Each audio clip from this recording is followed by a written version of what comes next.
nosso convidado de hoje no programa Perfil é o professor Wolfgang Teske. Teske veio para o Tocantins em 1992. Teske é professor, educador e teólogo. O programa Perfil está no ar.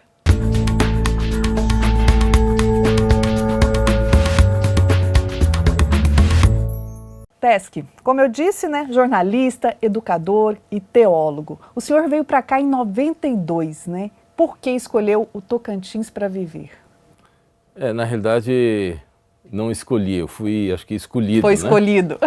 Porque eu morava em Belém do Pará, né? Já havia 8 anos trabalhando em Belém. Na realidade, não sou paraense, nasci em Blumenau, Santa Catarina, morei no Rio Grande do Sul há alguns anos.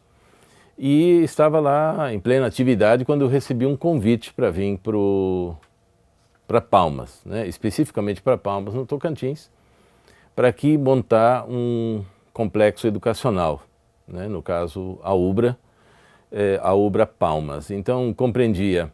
A UBRA do Sul, né? Sim, sim. Ela a sede em Canoas, no Rio Grande do Sul, e aí eu recebi o convite para vir para Palmas, montar, então, desde o que nós chamamos hoje de educação infantil, né, na época maternal, né, o pré-escolar,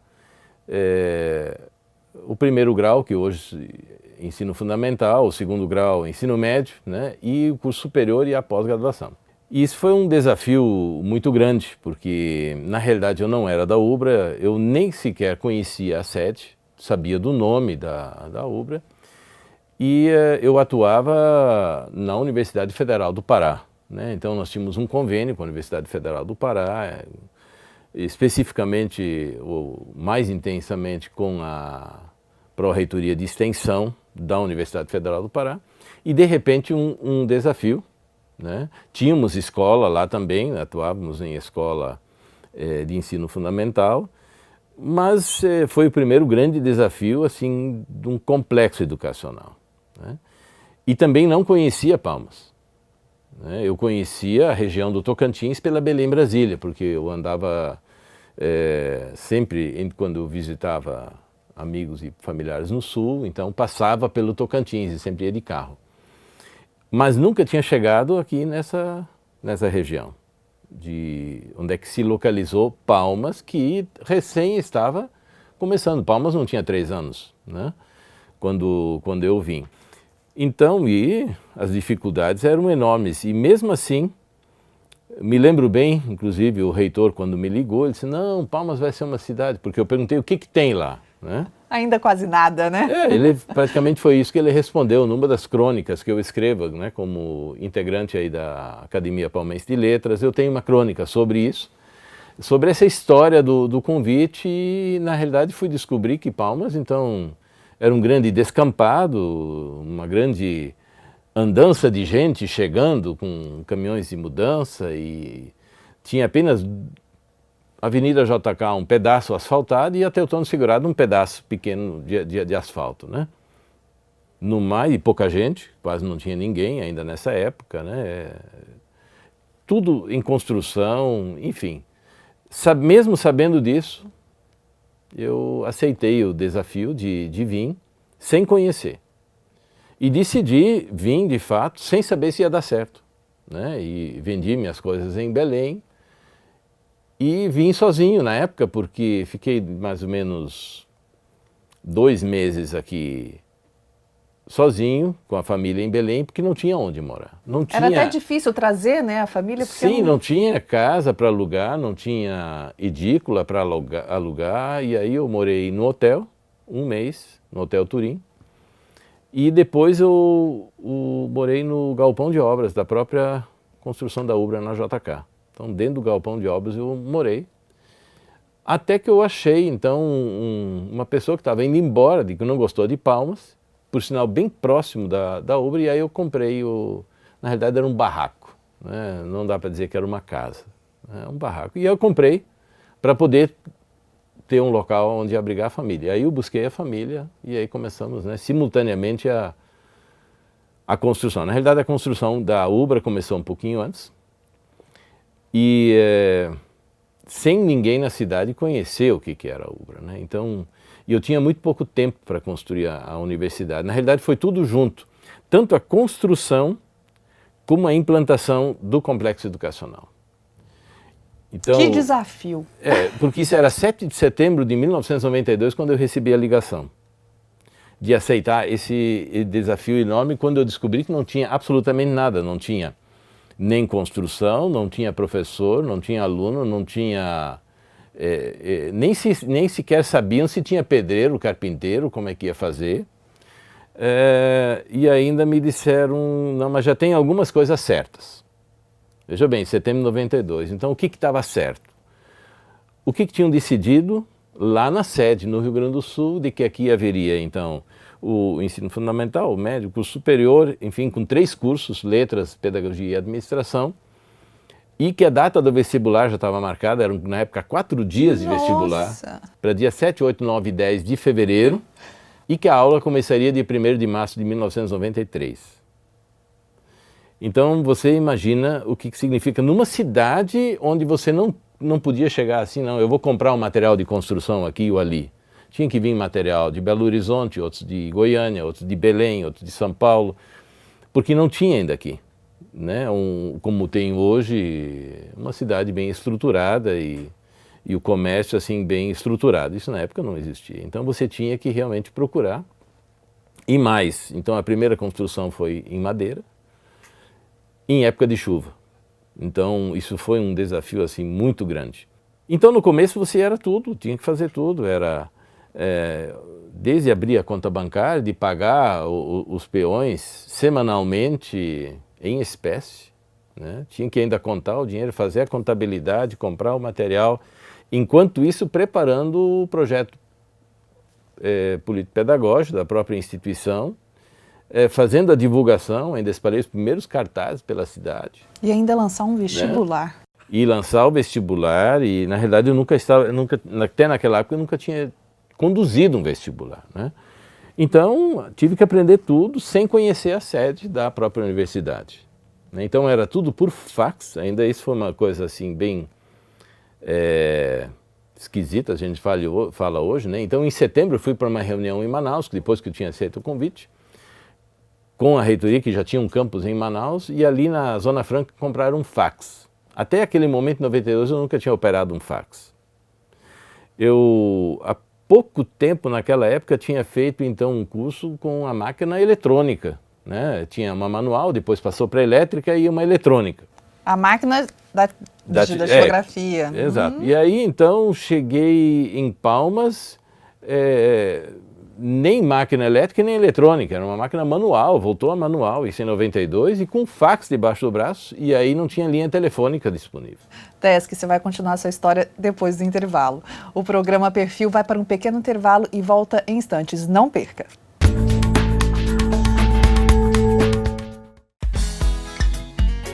Nosso estado cresceu com você, muito mais a cada amanhecer. Cada um de nós fazendo a sua parte, fez o nosso sonho acontecer. A cada dia, em todo canto, a toda hora, com mais emprego, mais trabalho, mais escola. A Assembleia trabalhando com o povo, mais confiança e esperança, um tempo novo. É assim pra você e pra mim, pra valer. O Tocantins não para de crescer. É assim pra você e pra mim, pra valer. O Tocantins não para de crescer e cresce junto com você. Tocantins, há 25 anos, o estado que não para de crescer. Assembleia Legislativa do Tocantins. A Assembleia Legislativa está indo até o cidadão para ouvi-lo, conhecer seus problemas e propor soluções. Para que a população veja como é que realmente funciona o poder legislativo no estado do Tocantins. Junto com o Parlamento Popular, outros serviços chegam para ajudar a resgatar a cidadania das pessoas. Eu consegui em um dia só, em uma manhã, ser atendida e bem orientada com relação aos 2 processos que eu tinha pendente. Assembleia Legislativa. Estar ao seu lado é estar com você.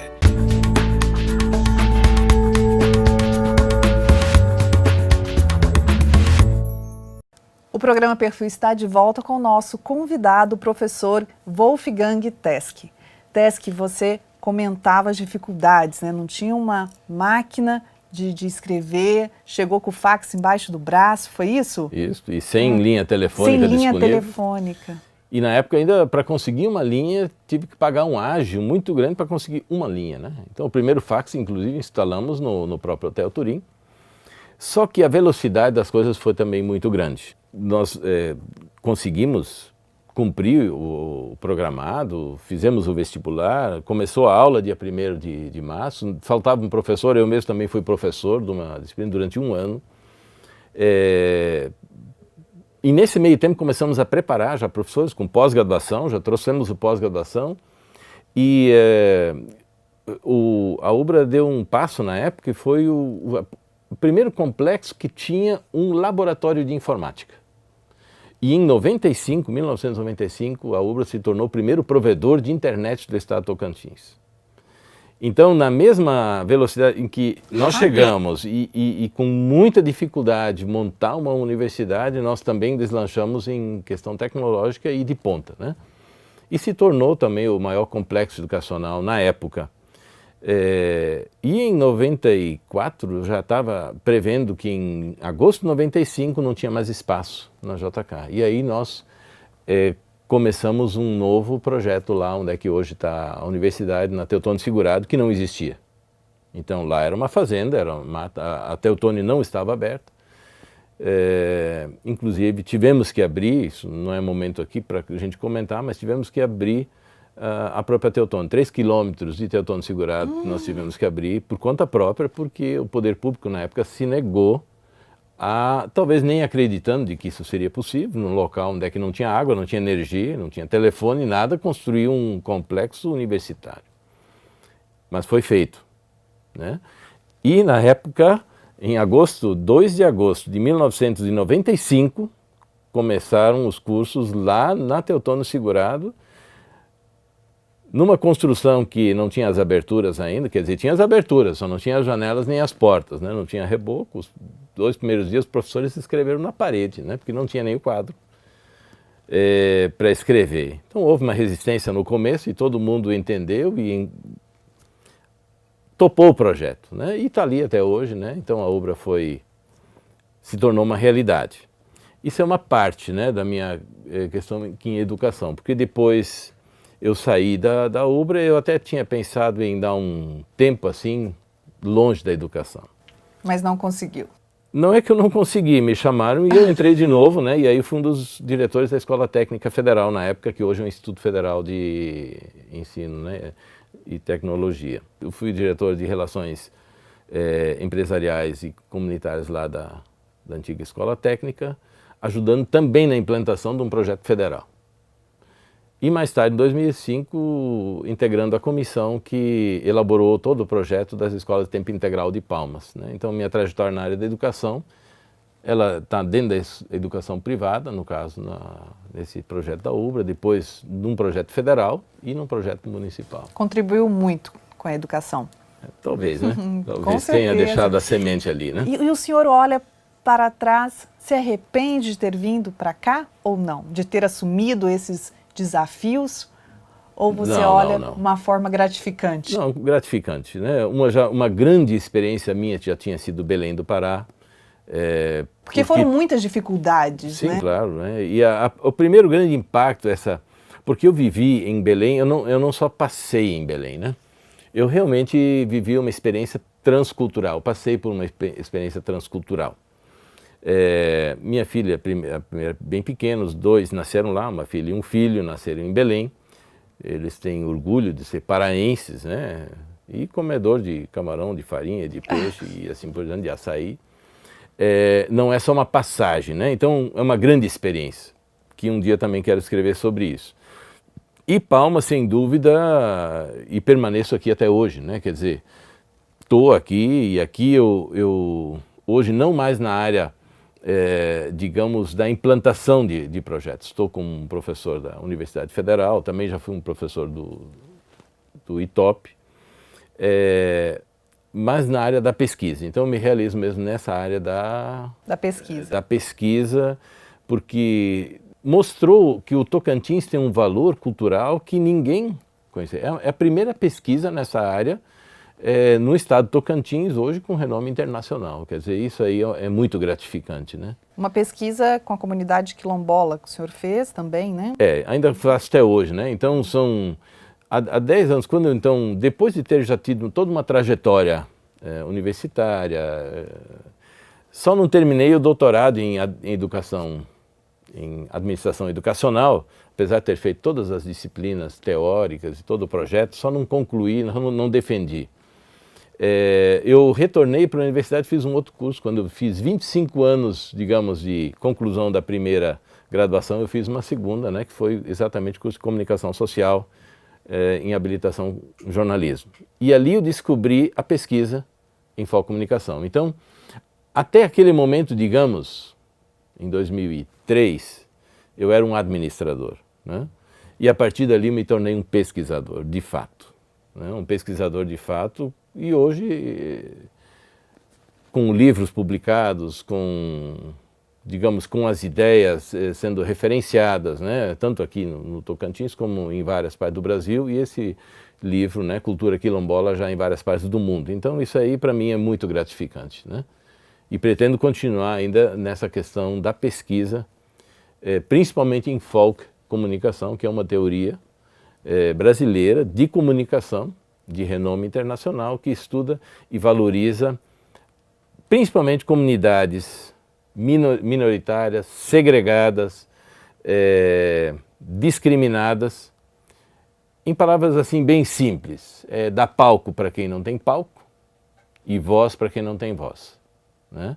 E mostrar o valor da cultura, nesse caso de comunidade negra, quilombola, né, em Arraias, ou melhor dizendo ainda, no interior de Arraias, que já é o interior do Tocantins. Nós vamos falar sobre essa pesquisa no próximo bloco. Não perca, hein? Daqui a pouquinho a gente volta.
Nosso estado cresceu com você, muito mais a cada amanhecer. Cada um de nós fazendo a sua parte, fez o nosso sonho acontecer. A cada dia, em todo canto, a toda hora, com mais emprego, mais trabalho, mais escola. A Assembleia trabalhando com o povo, mais confiança e esperança, um tempo novo. É assim pra você e pra mim, pra valer. O Tocantins não para de crescer. É assim pra você e pra mim, pra valer. O Tocantins não para de crescer e cresce junto com você. Tocantins, há 25 anos, o estado que não para de crescer. Assembleia Legislativa do Tocantins.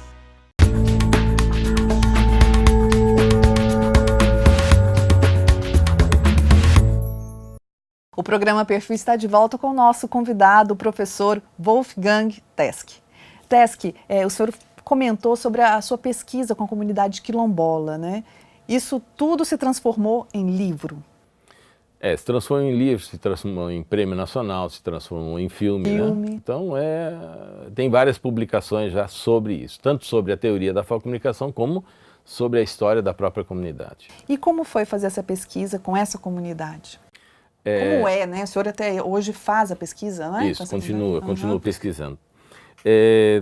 Foi realmente uma coisa... A partir de descobrir a teoria, eu pensei, eu vou ter que fazer alguma coisa que ajude de alguma forma o Estado do Tocantins. Né? Com isso não quer dizer ajudar governo, ajudar o Estado a realmente se tornar conhecido, a ser valorizado. E aí foi justamente nesta época quando, então, através de um decreto, né, do governo Lula, no primeiro governo Lula, ele implementa as leis complementares que já estavam asseguradas na Constituição de 88, mas não tinham sido postas em prática, que era realmente assegurar os direitos das comunidades quilombolas. Quer dizer, o Brasil, na realidade, não se conhecia. Se julgava na época que talvez no Brasil tivesse aí o quê? Umas 250, 400 comunidades quilombolas, né? Que são quem? São remanescentes de negros escravizados, né? E que se juntam em comunidades, pode ser urbanas e pode ser rurais, espalhados pelo Brasil afora. Hoje já se sabe que tem mais de 4.000 comunidades quilombolas, né? E quando eu descobri isso, eu disse, poxa, aqui está uma coisa que ninguém está pesquisando. Eu poderia pesquisar. E aí eu entrei em contato com algumas comunidades quilombolas, inclusive na época a Ione, que veio a falecer, lamentavelmente, depois. Ela que encaminhou a papelada dessa que foi a primeira comunidade reconhecida como quilombola no estado do Tocantins, que é a comunidade quilombola Lagoa da Pedra, em Arraias. E aí fiz os primeiros contatos, né, isto há quase 10 anos atrás, com eles, né, os primeiros contatos aqui em Palmas. E aí decidi, e agora então, isso é um outro livro que eu estou escrevendo, Ser Aceito, Eu Não Sou Afrodescendente, né? Um grande impacto de ser aceito numa comunidade quilombola, que era uma comunidade fechada, que sofreu toda a sorte de discriminação possível e preconceito fora de cabimento, e ser aceito. Isso foi o primeiro passo. E a partir daí nós realmente formamos uma parceria de confiança. A primeira coisa é conseguir a confiança e mútuo. Então eu moro com eles. Quando eu vou lá, eu não fico em hotel, eu fico com eles. Moro com eles, sei como é que eles vivem, como eles comem, como eles trabalham. Levanto quando eles levantam, se levanta as duas para fazer farinha, nós estamos juntos para ver como é que acontece, como é que faz e assim por diante. Ou vai debulhar o milho para dar para as galinhas às 5 horas da manhã, acender o fogo no fogão. Participa de tudo, tem que participar. E aí comecei a participar também das festas, das atividades religiosas. E aí eu descobri uma coisa que é o único lugar no estado de Tocantins que ainda preserva, é naquela região, e principalmente envolvendo a comunidade quilombola Lagoa da Pedra, que é a Roda de São Gonçalo. Então a Roda de São Gonçalo é uma manifestação cultural e religiosa que nasceu em 1200 e pouco, em Portugal. E que sofreu algumas transformações, veio para o Brasil, e eles preservam coisas fantásticas relacionadas e que têm a ver com a história real, inclusive. O que, por exemplo? Por exemplo, eles cantam coisas, eles falam de São Gonçalo como protetor dos marinheiros, como começou a história, não dá tempo para explicar aqui, né? Como começou a história da Roda de São Gonçalo. Eles cantam sem saber qual foi a origem. Então, a riqueza da tradição oral. Então, a gente chama isso de pai para filho, porque eles não tinham sequer, quando eu cheguei, uma fotografia. Não tinham foto nenhuma. Nenhum registro, nenhum jovem de 25 anos, de 20 anos, de 15 anos tinha uma fotografia. Nenhum registro escrito. E aí eu comecei, e toda essa riqueza através da tradição oral. Então, eu comecei a escrever sobre isso, comecei a relatar isso, e aí se transformou isso no primeiro livro. E quando eu cheguei lá, que te falei, não tinha nenhuma foto, e hoje nós temos um acervo com mais de 5.000 fotografias dessa comunidade. Primeiro com fotografia analógica, depois já passamos para digital, e aí resultou no primeiro Prêmio Nacional de Expressões Culturais Afro-Brasileiras, num edital que nós participamos, junto com o fotógrafo Emerson Silva, que vai sempre comigo. E aí nós nos inscrevemos nesse edital e entre 1001 projetos no Brasil todo, só foram selecionados 20 e esse projeto estava... Esse daqui. Ele é da parte desse prêmio, né? Bancado pela Petrobras, um projeto do Fundação Cultural Palmares, onde é que a gente retrata o aspecto de sagrado, a religiosidade, a cultura deles, as festas, enfim, em fotografias. Então, tem um pequeno texto inicial que aí você viaja pelo livro, pelo fotolivro, se tornou o primeiro fotolivro do estado de Tocantins. E a pesquisa continua, e aí nós tivemos a oportunidade de continuar a pesquisa e resultou no livro Cultura Quilombola, esse ali, que é o primeiro e único livro até no momento de um autor do Tocantins publicado pela editora, pelas edições especiais do Senado Federal. Então só vão edições muito especiais e essa obra foi selecionada para ir para esse acervo, né?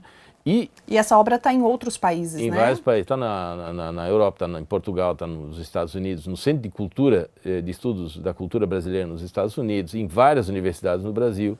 E tem também o filme. Virou filme também, né? Então, isso do edital Cacá Diegues, aqui do edital de cultura do estado de Tocantins, de 2011, foi feito em 2012, já sobre a Roda de São Gonçalo. Então, o livro já virou filme, né? E o filme, os atores... Todos são eles. Então, a própria comunidade são os atores, né?